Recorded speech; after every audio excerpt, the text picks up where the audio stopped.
Hi fam, this is going to be your Aries Sun, Moon, and Rising video for December 2025. I want to start out by saying, first of all, January I'm going to be taking the whole month off, so don't expect any readings for January, okay? Because I have a lot of things that I got to get done that I've been neglecting. So that's it. We're going to get straight into the reading. I have with me today the Radiant White deck, the La Vida Sibila for clarification should we need, and I'm going to pull one or the other cards.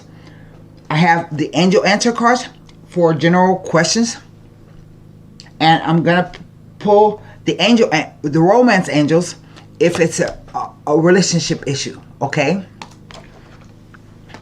So let's get started.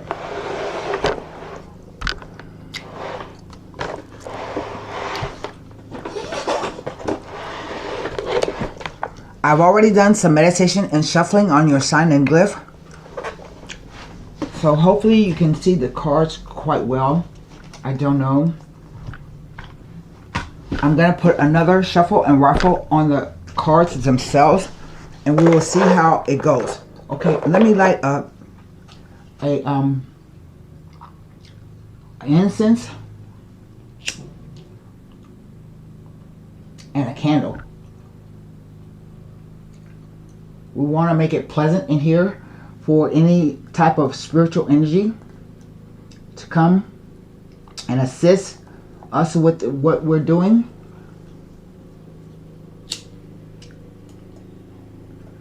I gave my Madama Spirit some sherry today. It's Thanksgiving. So, okay. I've already done, I think I said that, but I'll say it again. I've already done some meditation and shuffling on your sign and glyph. So we're just going to put another shuffle and ruffle on the deck and get started. Okay.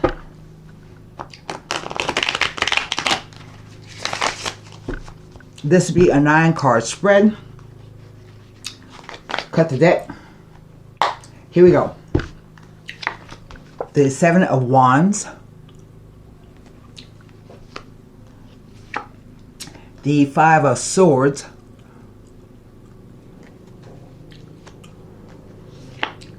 The Queen of Wands. There you are. Aries. But you can also be a King of Wands and be in this energy. This is a more inward facing energy as opposed to an outward facing energy.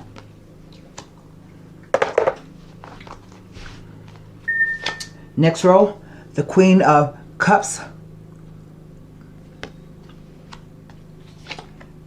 The Fool card.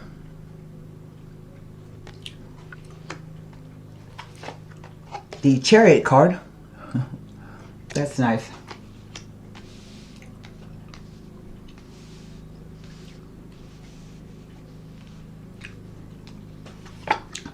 The 8 of Cups.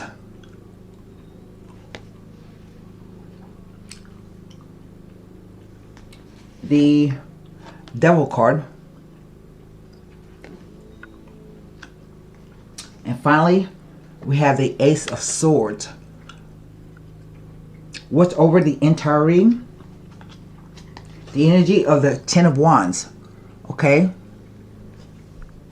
Let me look at the cards and see what I got. I have, first of all, 2 sevens. The 7 of Wands and the Chariot card is a 7. I have 2 Queens. I have 2 Swords cards, 2 Wands, 2 Cups, and 3 Major Arcana right in the spread proper. And so I take it that this is some kind of relationship issue, either with someone else or with yourself. The cards are read past, present, future.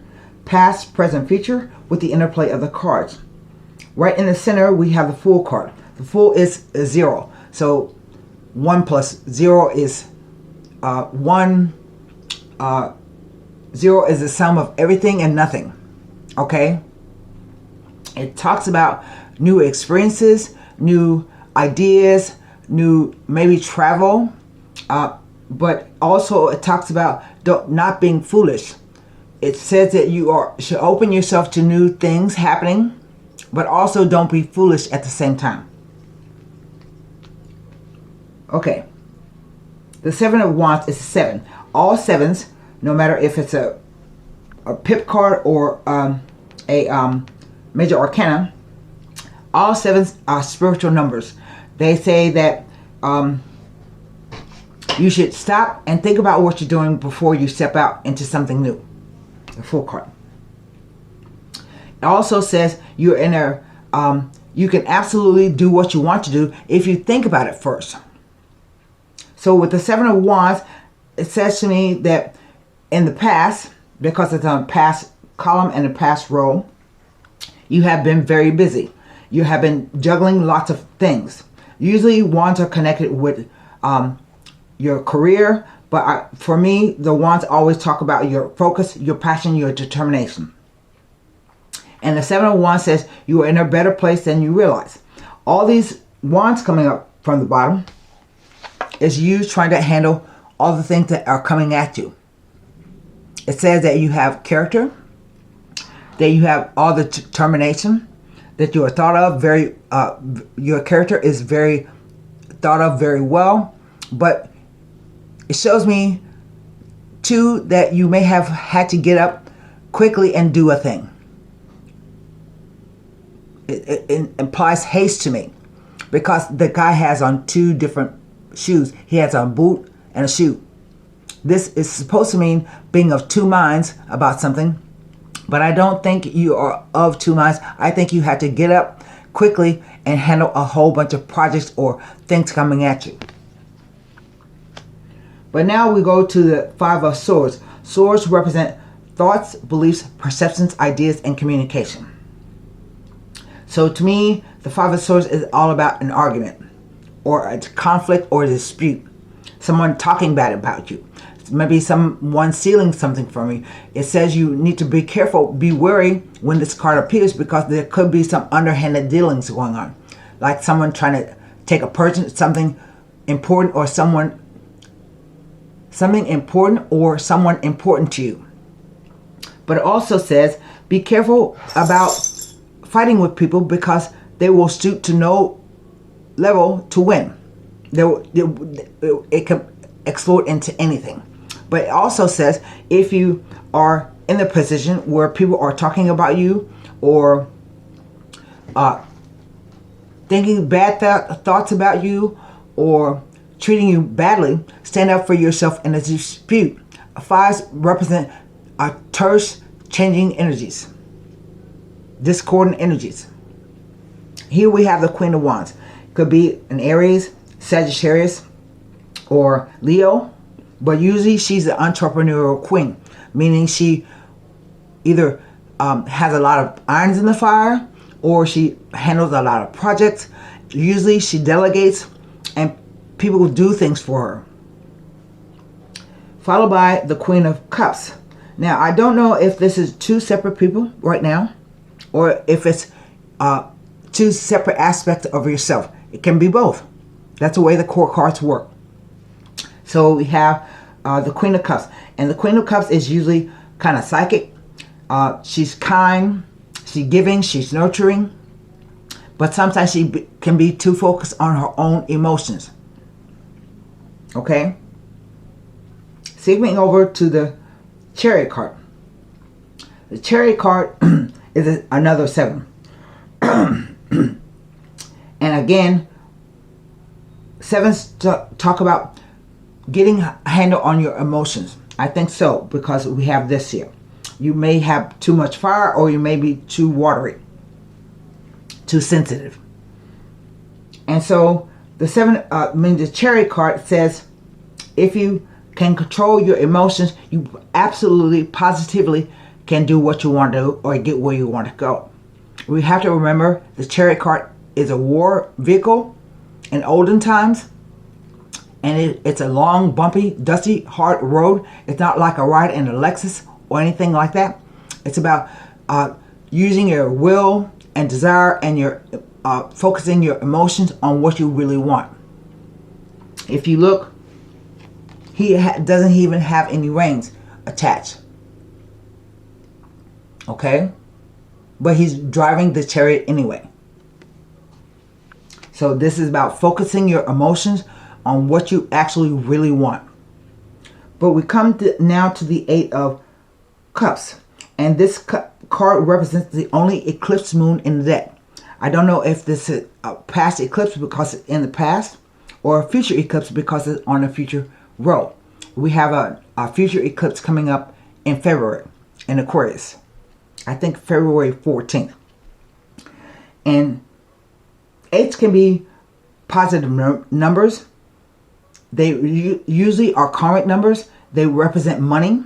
But the Eight of Cups says whatever you've been doing has not been fulfilling enough. You're looking for something more. And you set off to find it. See how he's walking away? Usually cups represent months. So this could be 8 months. It could be August. Or the summer.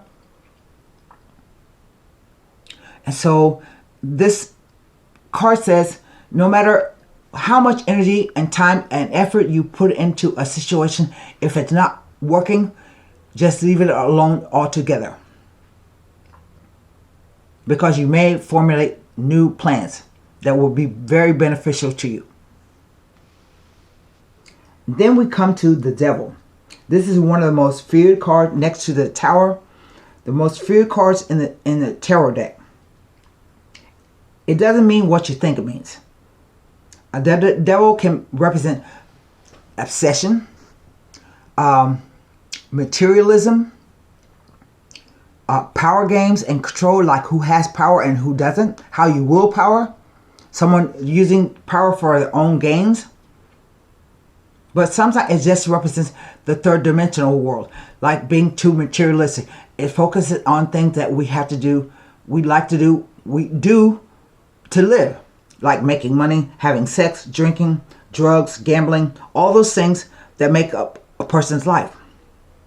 But it says as well, if you have problems with any of those things, you're not chained to them in such a way that you can never be free. The Devil says something looms large that seems dreadful, but it turned out to be okay. Because we have here ending the Ace of Wands. The Ace of Swords. And the Ace of Swords is the most powerful ace in the deck. It says change is going to come. No matter what. You can't change it. You can't avoid it. It's going to happen. Okay? It also is a sword which represents a double edge. It could be the excessive degree of everything. Excessive worry, excessive thinking and planning. But it says that no matter what's going to happen, it's going to happen. You can't change it. It can be new ideas coming, new communications coming, new ideas. But at the same time, it can carry a lot of worry with it. So I have 2 court cards. And usually 2 queens mean gossip is mean. It could be. This could be a fight between 2 female friends or 2 female lovers. I don't know. But we see, or it could be you in your outward appearance as an Aries, outward personality as an Aries, but also how you feel inside. It could be that as well. The court cards are the only cards that can represent a person, 2 different people, 2 different aspects of yourself, or a situation. You in a situation. So I'm going to turn those over because I can't read them. Other than that, they're court cards. And what I can do is look to see if the what the pip cards, the 7, the 5, the 8, and the ace mean with the 3 major arcana cards. I want to mention the 10 of Wands, which is a 10. It's definitely that something is going to change because it's changing energy. It also says you may have been working too hard or not delegating enough, doing work for someone else. And it says don't do that because it can cause resentment, anger, and despair. It says you have been doing, I think, too much. And so I always say when this card comes up, if you take the 10 wands and divide them in half, put 5 of them away, you can get where you want to go. See the house right there? Because you're struggling trying to get where you want to go. So maybe the 10 things are not, 5 of the things are not as important as you think they are. So put them aside and do only what you can do.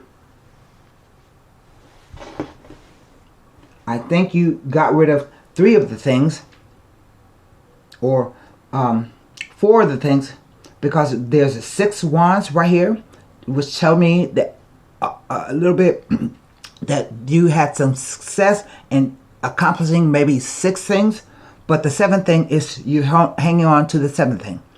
Okay, so let's see what the cards say.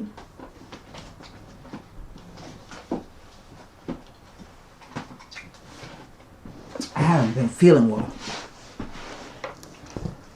So we go to the 7 of Wands.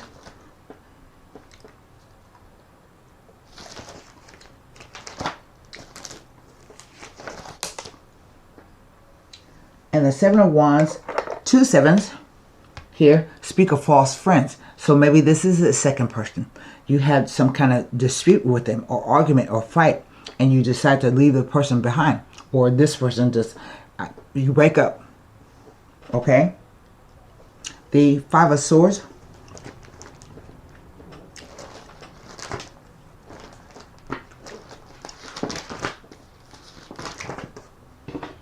With the Devil. Indicates a careless spending, unwise investments, and financial hardships and distress. So be warned. Maybe it was a fight over somebody spending foolishly or recklessly. The 8 of Cups.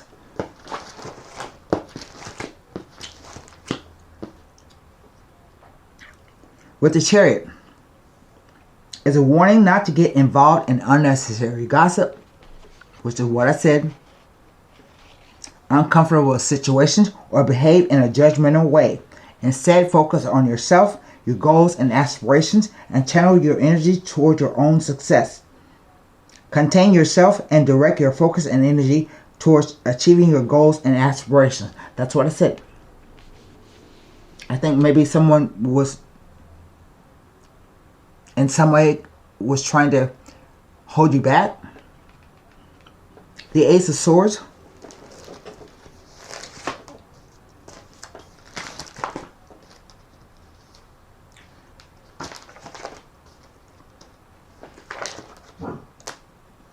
Nothing about the Ace of Swords. So,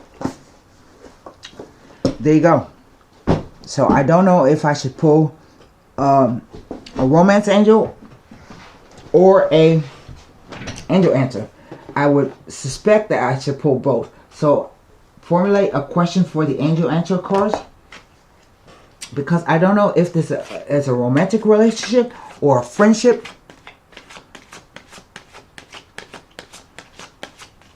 If there were some kind of previous arguments and you try to break free. The answer, it says meditation brings answers. I'm going to read that one. And I'm also going to pull a romance angel card.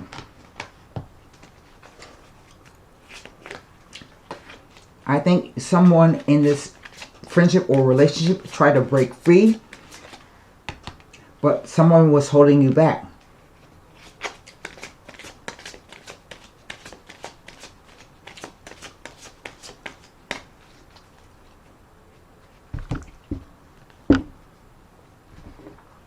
somebody try to leave.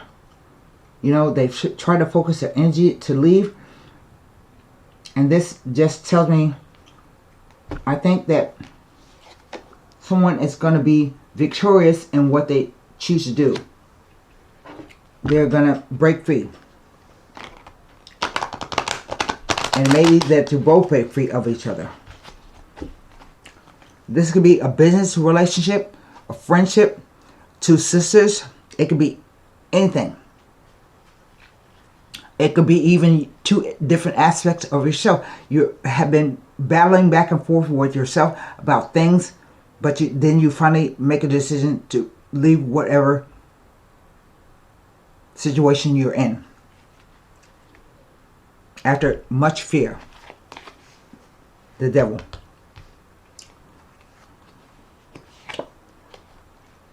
Getting to know each other.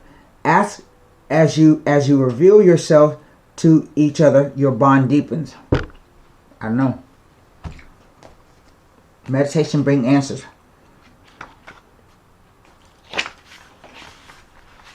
Trying to come up with an intellectual answer to your concerns hasn't been successful. That's because the solutions you seek can only be found by going within through meditation and inner spiritual work. You may also gather insights from your nighttime dreams as your subconscious creates solutions for you that are not available to your waking mind. Getting to know one another. As you reveal your innermost selves to each other, your bond deepens. The romance angels are guiding you to create intimacy with your partner and revealing your true feelings, your dreams and desires, and the innermost aspects of yourself. You discover commonalities and new ways of relating. If you're presently in a relationship, this card is a message of healing through honest dialogue. This is particularly true if you stuff down feelings instead of discussing them with a partner. Perhaps sitting together with a counselor will give you the strength and support to admit them. Regardless, this card clearly guides you towards holding deep and honest discussions to benefit your love life. I mean, you know, it doesn't have to be romantic love. It can be just like love, a friendship, or a sister kind of love. Either way, this says that you have to go within and think about what you want to do. Honestly, gather information through dream work or meditation, but also you can try to talk it out. I say if the person is a real good friend of yours or was, try to talk it out and leave on amicable terms. You don't, sometimes people do things to you that you won't ever speak to them again, but you can at least talk about it to them and explain if you hurt them or they hurt you, what you didn't expect that they did or said, and part with your piece being said. Okay, that's it. Thank you. I'll see you next time. Bye.